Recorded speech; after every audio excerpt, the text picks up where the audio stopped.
నమస్తే TV 49 news కు స్వాగతం. రాష్ట్రంలో అభివృద్ధి కుంటుపడి ఆందోళన ఆంధ్రప్రదేశ్ గా మారిందని అనపర్తి మాజీ ఎమ్మెల్యే నల్లమిల్లి రామకృష్ణారెడ్డి అన్నారు.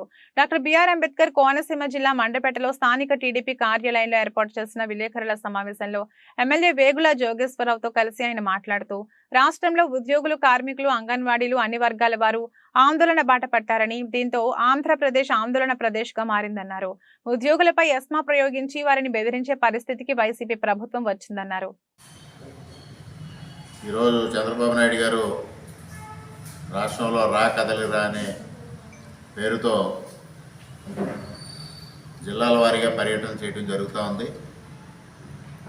ఆనాడు 1982లో నందమూరి తారక రామారావు గారు తెలుగుదేశం పార్టీ స్థాపించిన రోజున తెలుగుదేశం పార్టీ పిలుస్తోంది రా కదలిరా అని ఆ రోజు నినాదం ఇవ్వడం, దానికి అశేషంగా తెలుగు ప్రజలు ఆయన వెంట నడవడం, ఆ రోజు పార్టీ పెట్టిన 9 నెలల్లోనే అధికారానికి రావడం కూడా జరిగింది. అదేవిధంగా ఇవాళ తెలుగువారి ఆత్మగౌరవం దెబ్బతినే విధంగా, ఆంధ్రప్రదేశ్ రాష్ట్రం అన్ని విధాలుగా కొనారిల్లే విధంగా అక్రమాలు, అవినీతి, అసమర్థ పరిపాలన జగన్మోహన్ రెడ్డి పాలిస్తున్న నేపథ్యంలో ఇవాళ చంద్రబాబు నాయుడు గారు కూడా జగన్మోహన్ రెడ్డి గారి అవినీతి పాలనని ఈ రాష్ట్రం నుంచి తరిమి కొట్టడం కోసం ప్రజానీకానికి రా కదలిరా అని పిలిపివ్వడం, దానికి ఇప్పటివరకు జరిగిన బహిరంగ సభలకి విశేషమైన స్పందన రావడం కూడా జరిగింది. దానిలో భాగంగా ఈరోజు కోనసీమ జిల్లా సమావేశం బహిరంగ సభ 20వ తారీఖున మండపేటలో జరగబోతూ ఉంది. దానికి పెద్ద ఎత్తున ప్రజలందరూ తరలి రావాలి, ఆ సభను విజయవంతం చేయాలి. అదేవిధంగా ఈ సభ తెలుగుదేశం పార్టీ, జనసేన ఉమ్మడి సమావేశంగా జరుపుకోవడం జరుగుతూ ఉంది.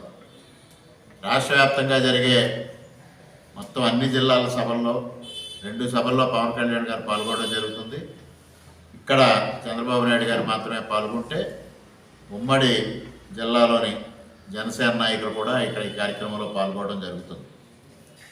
మరి ఇటీవల కాలంలో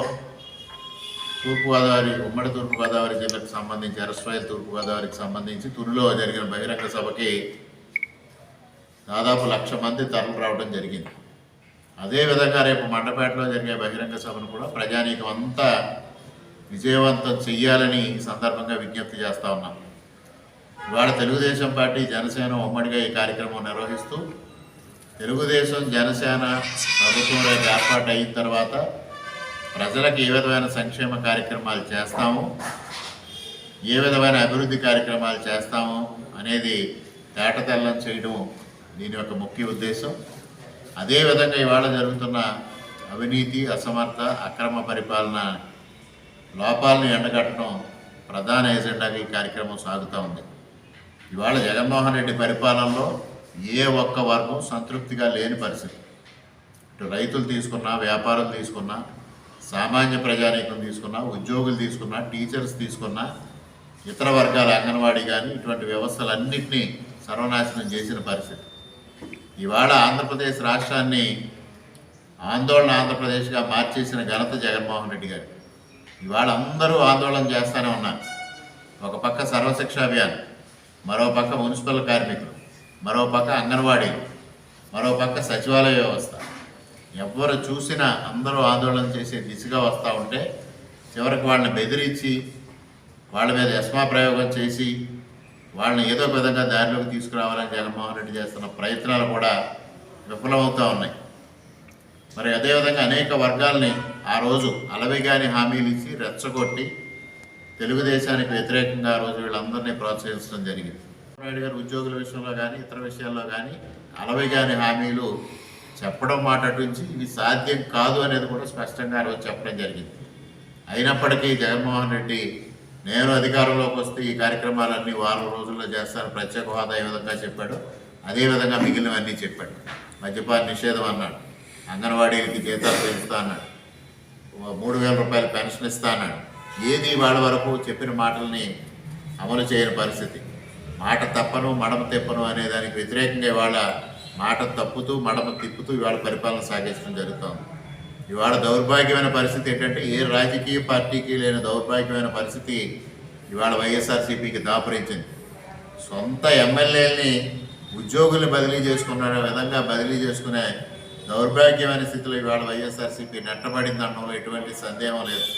ఇవాళ జగన్మోహన్ రెడ్డికి సాక్షాత్తు సొంత పార్టీ పైన పట్టు కోల్పోయిన పరిస్థితిని మనం చూస్తూ ఉన్నాం.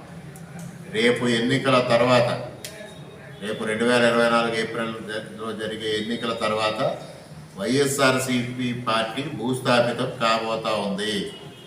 జగన్మోహన్ రెడ్డి గారి దగ్గర ఉన్న నాయకులందరూ వలసపోయే పరిస్థితి ఉంది. జగన్మోహన్ రెడ్డి గారు ఒంటరిగా మిగిలిపోయే పరిస్థితి, వైఎస్ఆర్సీపీ భూస్థాపితం అయిపోయే పరిస్థితి మరొక 3 నెలల్లో ఏర్పడబోతా ఉంది. ఇవాళ తెలుగుదేశం జనసేన కూటమి కనీసం 160 స్థానాల్లో విజయం సాధించి ప్రభుత్వాన్ని ఏర్పాటు చేయబోతా ఉంది. అదేవిధంగా ఈ రాష్ట్రాన్ని ఇప్పుడు అన్ని విధాలుగా సంక్షోభంలో ఉంది. ఆర్థిక సంక్షోభంలో ఉంది, సంక్షేమ సంక్షోభంలో ఉంది, అభివృద్ధి సంక్షోభంలో ఉంది. అన్నిటినీ గాడిలో పెట్టి మరలా ఈ రాష్ట్రాన్ని అభివృద్ధి దిశగా, సంక్షేమం దిశగా పరుగులు పెట్టించడానికి చంద్రబాబు నాయుడు గారి నాయకత్వంలో కృషి చేయడం జరుగుతూ ఉంది. ఇవాళ ఈ సందర్భంగా ప్రజలందరికీ విజ్ఞప్తి చేసుకునేది మరలా ఒకటే, రేపు కదలిరా బహిరంగ సభకి వేలాదిగా మండపేట నియోజకవర్గం నుంచి తరలి వచ్చి మండపేటలో జరిగే ఈ కార్యక్రమాన్ని విజయవంతం చేయమని ప్రజలందరికీ తెలుగుదేశం పార్టీ తరఫున, జనసేన పార్టీ తరఫున విజ్ఞప్తి చేసుకుంటా ఉన్నాం.